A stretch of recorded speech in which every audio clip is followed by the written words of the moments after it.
Hare Krishna, welcome back to the Bliss Podcast, episode 23, now with distorted recording equipment, so we apologize for the any kind of earache you might have gotten if you were listening to this with headphones. The devices we're using are a little bit limited right now, so now we're kind of forced to use less professional equipment, so I apologize for that. Anyway, I'm your host, Maitreya Rishidasa, and I'm here with His Grace, Purujit Prabhu, the founder of the Bhaktivedanta Lives and Sound Society. Hare Krishna, Prabhu. Hare Krishna. It's a great pleasure to be with you today and tomorrow. Are you sure? I'm 100% sure. Sometimes. Nishta. Sometimes. Firm faith.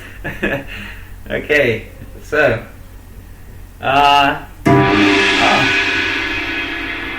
okay, that was cool. I don't know what that sound effect was for. With confirmation. Okay, cool. So, if you weren't here for the last episode, we deconstructed a fellow Prabhu, a fellow Bhakti Yogi, Koi Fresco. We deconstructed him so much and now no one can put him together. Yeah, he got Koi unfrescoed. And then check out that video on the Expand the Bliss channel. If you get a chance, you can just click, you just go below this video, click the Expand the Bliss link, and then you go on our channel and you go and you click all the previous podcasts and you listen to them systematically. And yeah, it's put a like. Yeah, and a like. And give a donation. Yeah, that's like a natural function. Like, you watch the video, and along with watching the video, it's like a package deal. You also share with your friends, at least 5 of your friends, post it to your Facebook timeline, give a donation if you feel. This is like standard procedure for watching a Bliss podcast. So yeah, go check that out. Also, you can find us on Facebook at Bhaktivedanta Lives and Sound Society or Expand the Bliss. You can find us on Instagram on the same name. You can go to our other YouTube channel, Kick on the Face. Don't worry about the slightly aggressive sounding name. It's very entertaining. Philosophy videos. What else do we have? What other kind of content we have on there? Expandthebliss.com. Oh, that is the most important. That is our website, Expand the Bliss. You can read articles by Srila Prabhupada, by the devotees. You can also get access to some of the ebooks we have on there, some news. If you become a Patreon, then you get special gifts. Wow, what? Special gifts? Yeah. What are those special gifts? Ebooks. Ebooks? Cookies. Wow, tasty. Yeah. Okay, cool. So, if you want tasty cookies and even tastier ebooks, then become a Patreon member. That'd be very helpful for us. Yep. Okay, so this episode of the Bliss Podcast, we're going to be talking about natural life, natural living, simple living, high thinking. What is that simple living? I mean, people already live so simply, no? People already live happy lives. No. This phrase is being coined by Srila Prabhupada. Okay. Simple living, high thinking, to explain the idea of Vedic lifestyle to a modern man. The Vedic lifestyle, or Krishna conscious lifestyle, the aim is to simplify everything, make everything simplified. We have made our life very complicated, very complicated. Yeah. There's so much garbage in the world, so much bureaucracy, and this corona disaster is a good example of that. Right. How everything is complicated because, of some virus, the whole world has to stop. The one virus pretty much finished the whole world. Right. So it's disorganized. Everything is disorganized because the emphasis of the people, the materialistic progress of society is on expansion of material assets due to lack of spiritual zeal or spiritual interest. The energy of the people is misused on expanding material facility or material entanglement, material enjoyment. And since material enjoyment can never give pleasure to the self, to us, people are feeling more and more frustrated and they expand more and more. And that makes the life very complicated. Maitreya Rishi is already a sign here. You can see. Very complicated. And so we are suggesting make it simplified. Simple living. What is that simple living? Well, if you just get to the bottom of things, I mean, especially now, I'm sure many people are wondering, what's going to happen now? Is the economy going to crush? Where are we going to go out? What is, are we going to get food? What about the money and things like that? So, if we come to the bottom of things, we need food. That's number one priority. Food, because you can have nice economy, you can have nice internet, but if you have no food, you die, right? You can have these things for a little while, yeah, nicely, but without the food, they don't go on for so long. Yeah, like we're not even speaking of spiritual life. We're just speaking of material necessities. People, they have become so much artificialized that even in terms of material life, they have forgotten what is actually the priority. They after money, but I mean, if you have no food, then it's all useless. They think, oh, food is there automatically. No, food is not automatic. If there's no rain, you die again. So even Krishna says in the Bhagavad Gita that by performing yajna or sacrifice, the demigods are pleased, and then they give rains. From rains, there are grains, and then you can cook for Krishna, offer again. It's like a cycle. You offer, Krishna takes it. I mean, in the Vedic times, there will be worshipping the demigod also, and demigods are the representatives of Krishna. But it's not necessary to worship demigods. You can now worship directly Krishna as any time also. And then Krishna again sends the rains, and there's a nice balance. But if you don't worship Krishna, then the rains are messed up. The nature withdraws its resources. There are natural disasters. There are hurricanes. There are like this epidemics, and then there the food supply just how do you say, evaporates. There's no dissipates. Like we think, oh no, it's okay, we have food. Okay, the Western society is a very small percentage of the human population, but most of the people in the world are affected by lack of food, lack of health, lack of human conditions for living. There's pollution in China, everything is polluted. So we should get out of this illusion, because we might take birth in any of these countries. Next life we can take birth there, and then we see, oh my God, this is reality, and we get our karma back. We should not be negligent. Oh, I'm okay, so screw it. These people are suffering. Well, that's they're nonsense. They don't know how to fight in the material world.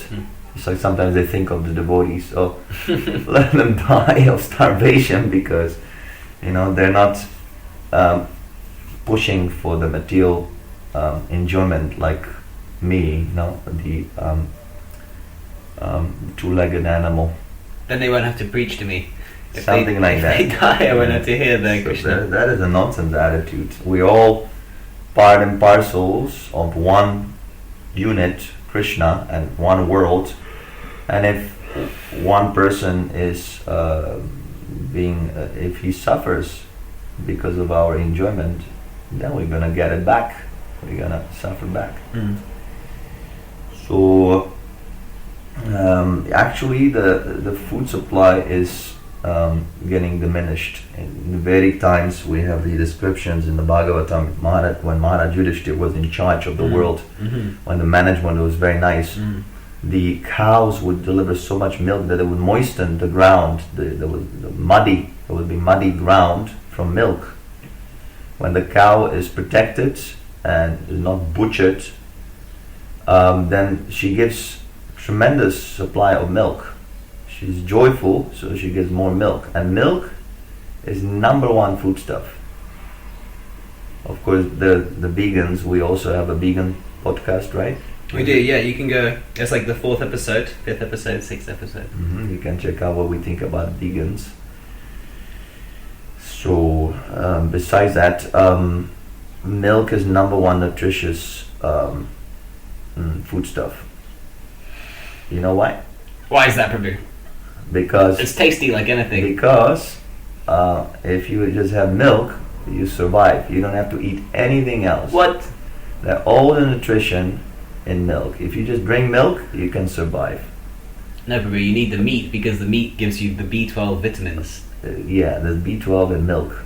Oh. Yes. Oh, wow, just see. Yeah.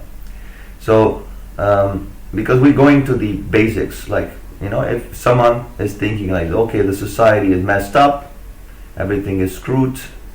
I mean, I think people are getting it, right? Oh, yeah. They understand everything is a mess. The whole world is going nowhere. It's like going.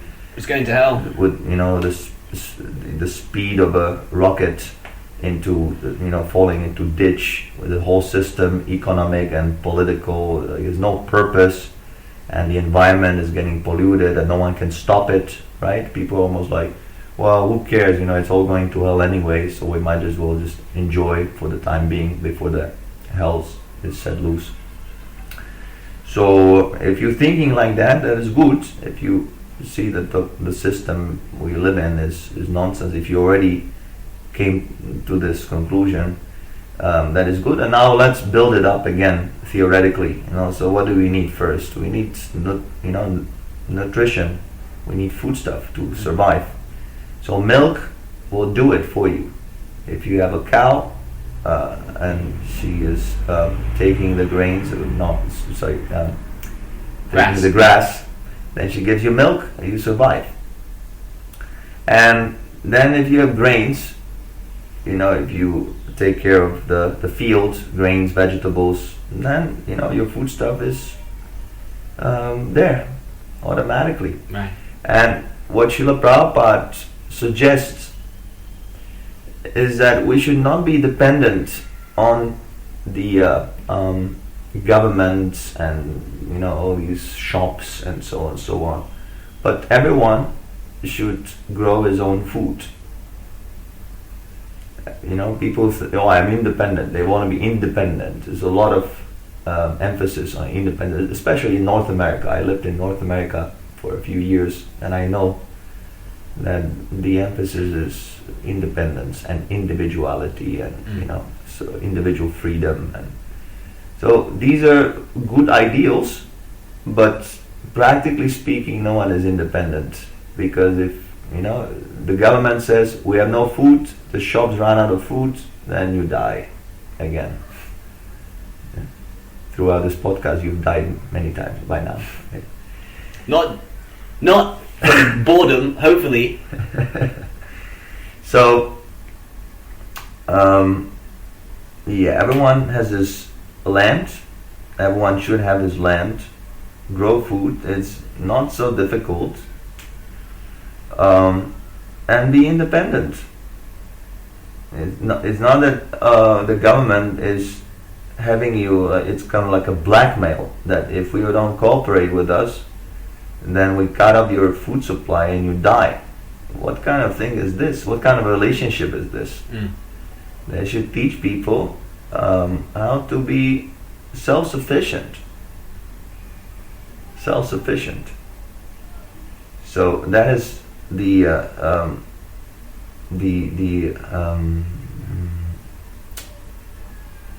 vision Srila Prabhupada has for the world. Grow food, take care of cows, and take care of your basic necessities. If this is solved, then of course there's other, you need a house to stay in, and there are other things, right? You need doctor and so on and so on. But this is number one priority. And also you get nice food, not this genetically modified garbage. The grain is manipulated and the fruits have no vitality and it's all like rotten and chemically improved and chemically injected. GMO'd. Yeah, and the milk also full of antibiotics, and so the people are going vegan for a reason also. So if you have this is number one priority. We're speaking of material side of things. We don't even touch spiritual side. We are speaking of pure material side of life. This must be fixed first. The food must be high quality, and everyone should be independent, depending on Krishna or nature to get this food stuff, not the government. Right now the society is arranged in such a way that everything is pretty much globalized. It's like there are departments, right? And if one department is disconnected, then it basically dies off. Krishna says, Sri Upanishad, there's this shloka, Om Purnam Adaha Purnamidam Purnat Purnam Mudachate Purnasya Purnamadaya Purnameva Vashishyate. That Krishna is complete and perfect, and because Krishna is perfect, all his emanations from Krishna, such as our little societies and little communities and families, are also complete by themselves. Whatever is produced from Krishna is also complete and perfect. So everything is arranged in nature in such a way that you can be independent and take care of your basic necessities. And then when we associate or when we arrange some relationships between each other, it's not based on some blackmail that you cooperate with me, otherwise you're gonna die of starvation. We should give one another, exchange. Someone is growing food, someone is producing something else, someone is focusing on some other thing. For example, we're focusing on spiritual development, or producing books and podcasts and like that. That is required. Not everyone has that propensity. Although many people are teaching, they're teaching a lot of garbage. Some yoga nonsense, be peaceful. Why you dying? Why the whole society goes to hell? Be peaceful and think that everything is wonderful and positive, while your children are being slaughtered in the educational institutions with nonsense ideas. So anyway, someone might have more of a propensity to produce food, so you produce in bigger quantity or like that, and then you exchange. It's not based on enslavement, right? So that is simple living. And then when this is established, people have sufficient food and they're satisfied, they're independent, then they have time for high thinking. They can sit down and read the Bhagavad Gita, chant Hare Krishna, chant 16 rounds, like that. Work on spiritual development. This is the real aim of life, not that we simply eat, right? Well, sometimes feels like we're just gonna eat. We eat nice prasadam. No, that's okay. But I'm saying that exclusively eating Of the course. whole life, that is a waste also. Of course, it's basic animalistic, basically. It's like an animal. So Prabhupada says here, I found a nice quote the other day from the 3rd canto, 2nd chapter, 29th verse, purport. Prabhupada says, human society needs only sufficient grain and sufficient cows to solve its economic problems. All other things but these two are artificial necessities created by man to kill his valuable life at the human level and waste his time in things which are not needed. What do you think? It's a nice quote. Yeah, I like the point about the artificial necessities, what you were talking about earlier. That's now... Actually, it kind of relates also to what you said at the beginning there, that people feel dissatisfied. Because there's like a lack of spiritual... because there's a lack of high thinking, people feel naturally dissatisfied with no ultimate aim of life, and then they think their life is just for sense enjoyment, and that's obviously very unsatisfactory.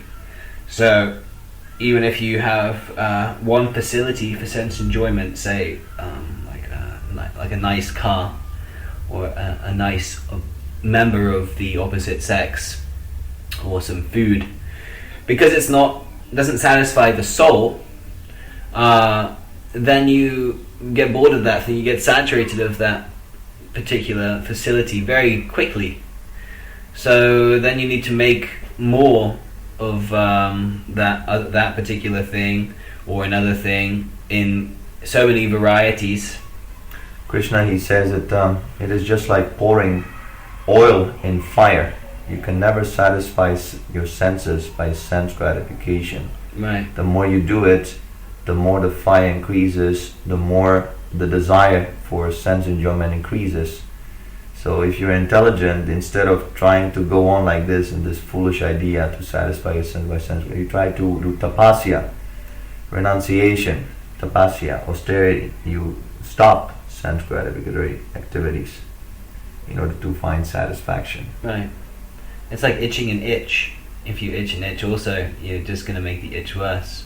So that's the aim of the human life, because that's the difference between a human and an animal. This tapasya that you just mentioned is that I like this example that Prabhupada gives, that in India there's a sweet called a gulab jamun. I don't know if anyone's had a gulab jamun who's listening to the podcast, but they're these deep fried like bread or milk powder balls. Ooh. And they're super squishy, and you boil them in sugar water with spices. It's really like ridiculous, it like explodes in your mouth. I think we may even have a sound effect for this gulab jamun because it's just so tasty. Krishna prasadam. When Krishna tastes it, yeah. We might have that for everything. That one with the Maha Mantra over it is what plays in my head when I bite a gulab jamun. So anyway, so if you have a big bowl of these gulab jamuns on a temple on a table, and they look so tasty, you can even smell them, whatever. Then if you have a dog and a human being, the dog will jump into the bowl and eat all the gulab jamuns. He can't control himself because he's basically more or less controlled by nature, by the body, by the senses. But a human being, he can say, okay, well, these are not for me, or these haven't been offered to Krishna yet, so let me not take them. These are not for my enjoyment right now. So that's the difference between an animal and a human being. You can control your senses, and therefore you can save yourself a lot of trouble from trying to enjoy artificially, unnecessarily, trying to exploit, because you can control your desire for sense satisfaction. So yeah, the dogs can also be trained. Right. Yeah. Right. So even this tapasya, if it's performed, like the dog is trained that if you don't take the gulab jamun, that you get two later on. Right. Or something like that. They trick the dog. So also people are performing tapasya, going to work as a tapasya, but it is not tapasya for the highest purpose. Mm-hmm. The highest purpose is tapasya in order to understand the absolute truth. Right.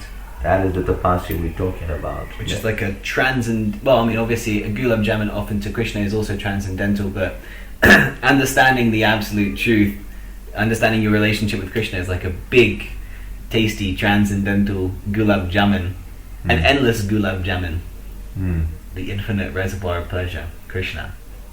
Yeah. So yeah, this is this artificial necessities was an interesting point, because people now, because they don't control their senses. You also mentioned this point about exploiting or not being able to, you know, if you don't have rain, you can't produce the basic necessities of life. Yeah, or even like they chopping out the rainforest. Yeah. To grow, to cattle raise, right? And that also spoils the soil and the water, because there's a manure from the cow, and pollutes the land. So not just the rains, that everything. This lifestyle of sense gratification, this cruel lifestyle, killing the animals in billions, it destroys everything. Yeah. So yeah. Yeah, because people can't control the senses. Yeah, they wanna cattle raise. They cut down the rainforest. They don't consider the complex ecosystems, the very things that are providing them oxygen by Krishna's arrangement. The tree. It's amazing how Krishna arranged the tree takes the carbon dioxide, which is the poisonous substance we breathe out, and then converts it to the substance that keeps us, the material body, alive. Well, obviously the soul keeps the material body alive, but for practical sakes and purposes, the oxygen is making the blood flow. So, and also, even if the rains don't work because of insufficient satisfaction of the demigods, then people they take water from other reservoirs of water, and they think that's also an infinite resource. But actually that too will dry out if they keep on exploiting it like that. So just for the sake of, like ridiculous things that people want, artificial necessities, things that don't matter at all. Like Prabhu also often references the iPhone is a good example. On Facebook. Yeah. Although we're on Facebook. Well, we use it for Krishna. Nirbandha Krishna Sambandhe. So it's a little for the sake of this, basically just cheap, meaningless things that don't actually bring us satisfaction. We're killing ourselves. We're destroying the very planet that we're trying to enjoy these things on. So like another point is that people with their sense gratification, the Hollywood movies, the Facebooks, the news, the magazines, and all these things, I don't know, there's so many restaurants, so many things that people are enjoying and are completely unnecessary, and they thinking, if I'm a Hare Krishna, I just sit down here with my tray and talk about nonsense in wearing one cloth. Actually, they don't understand that all these pleasures, they're tantalizing their senses, and when the senses are tantalized, then they want more, and there's a limit to it, right? You can't afford, everything, and then you become frustrated. Right. Even in a situation you are in, even you can have millions of dollars. If your senses are not satisfied, you're going to suffer. Right. And there's an example of Hiranyakashipu. He was in charge of the whole world. It was such a powerful demon. This can be found in the this pasta can be found in the Bhagavatam 7th canto, that he was able to control the whole world with his mystic powers. Still, he was not satisfied. And then it's mentioned that the one who cannot control his senses, he can rule over the whole world. He's not going to be happy, because the platform of enjoyment is misunderstood. You are the spirit soul. You enjoy from yourself. You don't need anything for enjoyment. So, I mean, me and Prabhu here, we're living such a simple life. We're just eat very simple food stuff. We don't watch TV, nothing.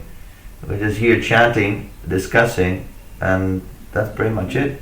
Chanting, reading Prabhupada's books and discussing them. Yeah, that's pretty much it. And working on some articles, and we don't feel any lacking. I mean, I grew up in a materialistic family, environment, whatever, and there was so many things.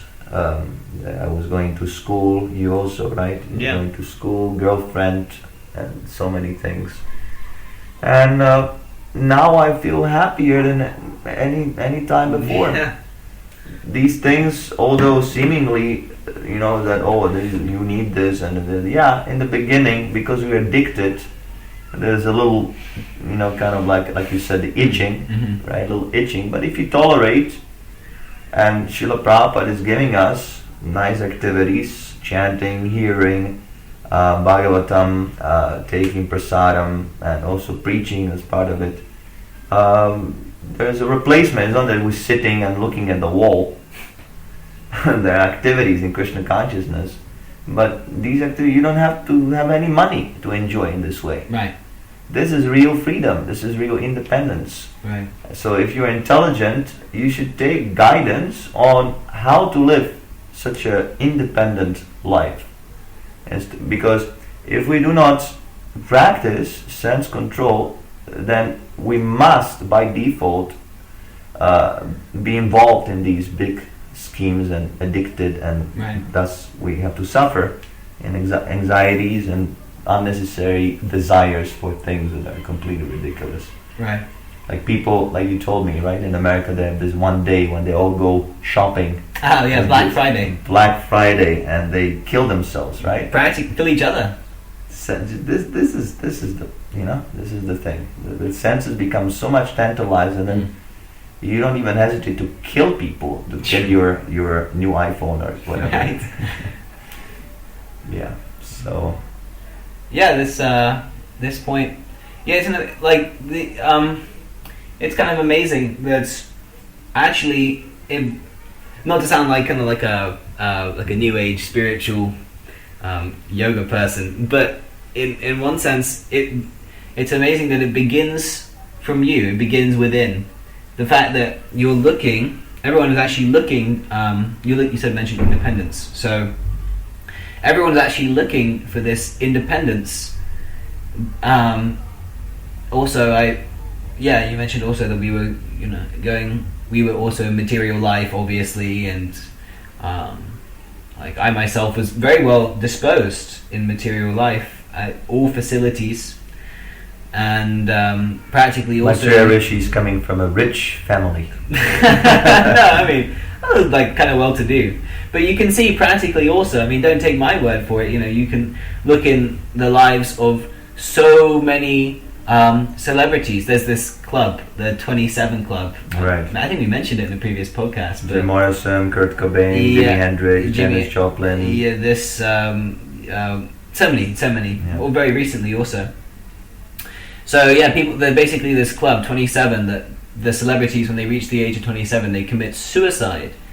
And, the common feature of all of these people is that they had everything in the material world. They were kind of like, Prabhupada says in the Isha Upanishads, what can the little Hiranyakashipus do? And that's in reference to a different thing. That's in reference to the material scientist. But it applies here also that, Hiranyakashipu, he was so powerful. He had all the riches, many wives, so many things. He kicked out Indra from his seat and he took over. He kicked out the king of heaven. Yeah. He went up to the heavenly planets and kicked him out. So how much facility he had, but still he wasn't satisfied. In the same way, you can see now, okay, there might not be a Hiranyakashipu exactly, but people, they get everything. They get some big yacht, some Ferrari, some beautiful man or beautiful woman, all the money, everything, and all the fame also.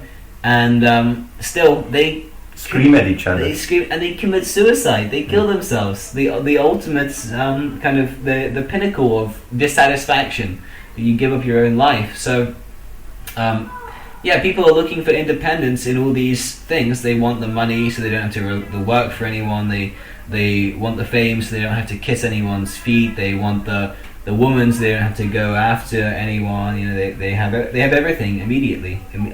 They have all the independence, but it doesn't satisfy them because, like you said, the platform is wrong. But it begins with just you don't need anything external. Actually, you just control your senses. You just need your mind, your intelligence, your determination, and you chant Hare Krishna. You serve Krishna. You read Prabhupada's books. You try and tell other people about Krishna. It all of these facilities are already within you. They're for free. This is real freedom. And that's the real freedom, because you don't rely on anything. You have it already within you. And it's all also, anyone can do it. It's completely non-sectarian, universal. Yeah.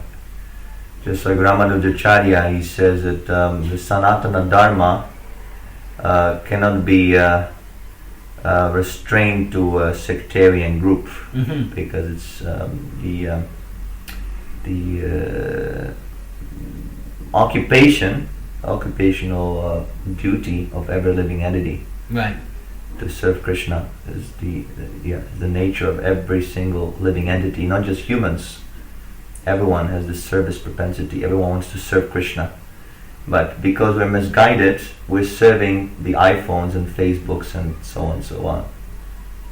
So anyway, it's very difficult for people to get free from these addictions. They're addictions, actually. Yeah. The whole lifestyle is an addiction. And for example, if a drug addicted person, if you tell him that no ganja, no heroin, no, then he will not be very happy by such philosophy. Prabhupada even said that when I came to America, I thought that as soon as I say no illicit sex, no meeting, no gambling, no intoxication, they will just tell me, okay, so now you can go back. Go away, go, kicking you out. We don't want this here. Right. But because everyone has that in him, everyone is searching for Krishna. We must have that faith that people, have that tiny little spark, and we must fan it. Right. We must fan it. Right. If you don't fan that spark, like, it's kind of an interesting point that you mentioned the Sanatana Dharma, because everyone, if you don't fan that spark, you have, as a spirit soul, you are looking for the pleasure. So it's kind of like this endless cycle that you can't avoid looking for the pleasure. But by going for the pleasure, you automatically have to entangle yourself in so many unwanted sufferings. If you don't look for the alternative pleasure, if you don't look for the alternative simple living or spiritual lifestyle, then because you have to find pleasure somewhere, there's no other option except to get entangled. You have to get a job, you have to become subservient, you have to take out student loans, to go to school to get a job, right? To take out hundreds of thousands of dollars in student loans. This also wears on the mind. Exactly. So many entanglements, like these loans, student loans, is such a disturbance to the mind. Yes. And loan from the school, loan from the bank, loan for the car, for the house, this. I mean, it makes your mind completely, anxious. Well, people are, it's literally shackles. Yeah. People are actually in shackles to, practically speaking, they're almost imaginary things. You took some money out, and then the bank says, okay, you have this much money that they don't even have anyway, right, that you owe us, and you're never going to be able to pay it back, but you have to work your whole life, and the generations after you will have to work also. Yeah. So people are just completely in shackles. So we suggest we have a practical solution. The Hare Krishna movement, the Bliss Society also, is that become a devotee. You can help yourself and others if you become a devotee. A devotee means that you take up this practice seriously, this Hare Krishna movement seriously. There is something called a sadhana, a spiritual practice. Of course, we don't have to get into details on this podcast, But it begins with the chanting of Hare Krishna mantra. Hare Krishna, Hare Krishna, Krishna Krishna, Hare Hare, Hare Rama, Rama Rama, Hare Hare. Chant this mantra as much as possible when you travel, when you are making your food, when you're showering, when you are in the toilet, whenever you have free time, just chant. This will give you strength to renounce these artificial things like illicit sex, meat eating, gambling, intoxication. If you're able to control your senses and give up these sinful activities, your life becomes way easier. You save money, you save mental anxieties, and again you have more strength.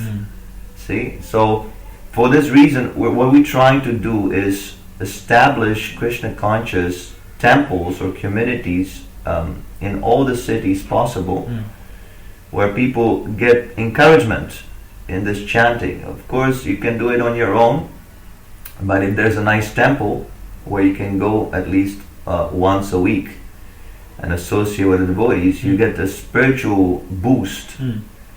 So it is easier to practice in the association of devotees. The devotees, they encourage you because they're already practicing, just like you catch a disease, right? If someone is already diseased by the Krishna virus, then it's very simple. You just associate with him, you catch the disease from him, Krishna virus. And it's a good virus because it's the virus of higher taste, high ecstasy in life. And then it gives you strength to renounce these nonsense addictions. See? So it's very important that these centers are established in the world, as many as possible, to give people opportunity to practice Krishna consciousness.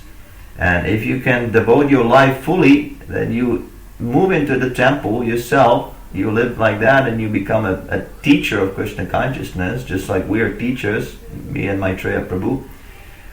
Even better. But if you can't, then you go on working and support this development of this revolutionary movement. And at the center, if there are many devotees like this, many supporters, if we have a community going, just like the materialists, they also have communities and they gang up together to get nonsense things done. We must gang up together. We must be together. Otherwise, one person, it's impossible to change the society. One person, might be many. So, if you feel inspired, please take it seriously. Then a farm can be established. In every city there can be big farm. Then the food is produced. We become independent from the government and so on and so on. Not in the sense that we're trying to escape, but quite the opposite. Then we can give to the people. We can show them, look, this is a better lifestyle, better system, and they will follow, because the society is going to the dogs. So if they see a nice example, these people are spiritual, these people are moral, they're honest, they're clean, and they have a wonderful economical system, well, they will take it up. Oh, very nice. So it is not that we're simply talking here theoretically. This process is very practical for everyone, for the whole society. All that is needed is that we must expand the idea, expand the bliss. That's what we're asking you, please. The first phase is that we must expand the idea. Share this podcast with your friends. Tell them about it. They're gonna laugh, so what? They're gonna laugh about you anyway. Behind your back, they're laughing at you. Nobody has any respect. They're laughing at you. They're envious of you. They're trying to fight with you and whatever. The whole big show. So tell them about Krishna. They're gonna laugh. So what? So what? That's their fault. Be brave. Be courageous. People gonna laugh. So what? Lord Jesus Christ was also laughed at. Prabhupada was also laughed at. All these big, intelligent, nice souls, they were laughed at. But later on, though, so many people are understanding the value of these great personalities. So you become a great personality. Don't get sucked into the slavery consciousness, slavery enjoyment. This is Krishna consciousness movement. We're not exploiting anyone. We're trying to give. This is very nice. If you become self-sufficient and you learn how to enjoy from within, and you become independent, then the only thing that you want to do is to give to others. You see, this is a real first-class man. This is the real first-class man. Not that he has lots of money and lots of sense gratification and he's famous and whatever. Well, that is not a first-class man. First-class man is someone who can control his senses, enjoy from within. He loves God and he loves all his living entities, all the parts and parcels of Krishna. So expand the bliss.com. Just one question, Prabhu. Just want to ask you, because you mentioned an interesting point about the people starting their own centers. So is it like, what's the procedure? If people want to do that, do they have to go through someone, or how can people can undergo this nice process? Well, it's very simple. You just chant Hare Krishna with your family or your friends, offer some food stuff, read Prabhupada's books or listen to Prabhupada's class, talk about it, and take prasadam. It's very simple. Chanting, hearing, eating prasadam. Very simple. Of course, you can go into details, you can elaborate on it, but this is basically like that. Anyone can start it right now. You can start the center right now at your home. You chant Hare Krishna. If you don't know how to play instruments, that is also not required. You clap. Krishna giving you nice 2 instruments, your hands. You clap. Hare Krishna, Hare. It's very simple. That's why people sometimes, can you change the tune? No, we're not going to change the tune, because then no one's going to learn that tune. It must be simple so everyone can join. This is the reason. We're not going to change the tune now. Sorry. It's Hare Krishna, Hare Krishna. Why don't we chant? Hare Krishna, Hare Krishna, Krishna Krishna, Hare Hare, Hare Rama, Hare Rama, Rama Hare Hare, Hare Krishna, Hare Krishna, Krishna Krishna, Hare Hare, Hare Rama, Hare Rama, Rama Rama, Hare Hare, Hare Krishna, Hare Krishna, Krishna Krishna, Hare Hare, Hare Rama, Hare Rama, Rama Rama, Hare Hare, Hare Krishna, Hare Krishna, Krishna Krishna, Hare Hare, Hare Rama, Hare Rama, Rama Rama, Hare Hare, Hare Krishna, Hare Krishna, Krishna Krishna, Hare Hare, Hare Rama, Hare Rama, Rama Rama, Hare Hare, Hare Krishna, Hare Krishna, Krishna Krishna, Hare Hare, Hare Rama, Hare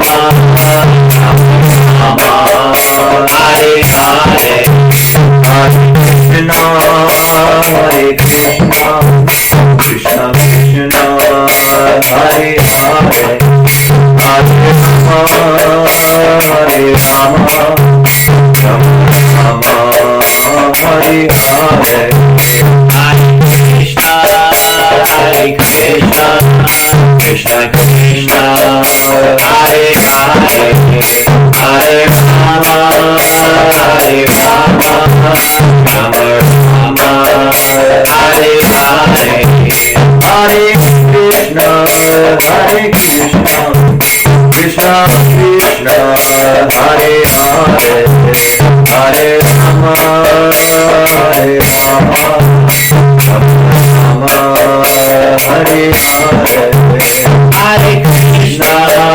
Hare Krishna, Krishna Krishna, Hare Hare, Hare Rama, Hare Rama, Rama Rama, Hare Hare, Rama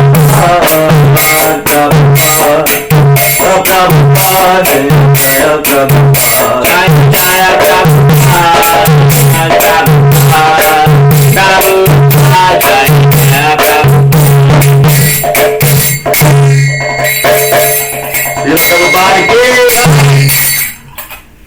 So it's very simple. You just sit down with your family members, evening, and chant like this.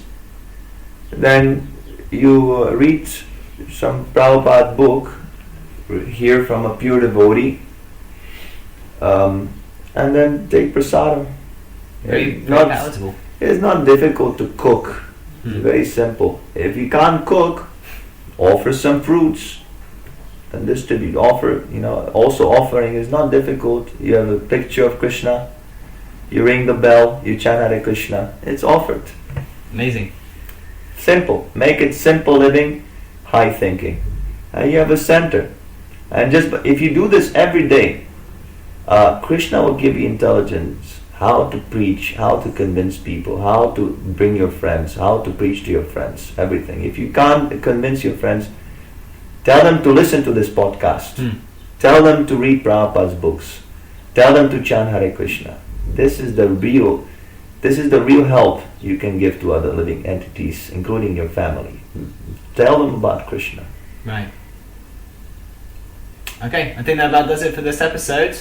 Thank you, Prabhu, for your nice instructions. All glories to Prabhupada. All glories to Srila Prabhupada. Okay, join us on the next episode of the Bliss Podcast for more wonderful Krishna Katha. Okay, Hare Krishna, Jai. Jai.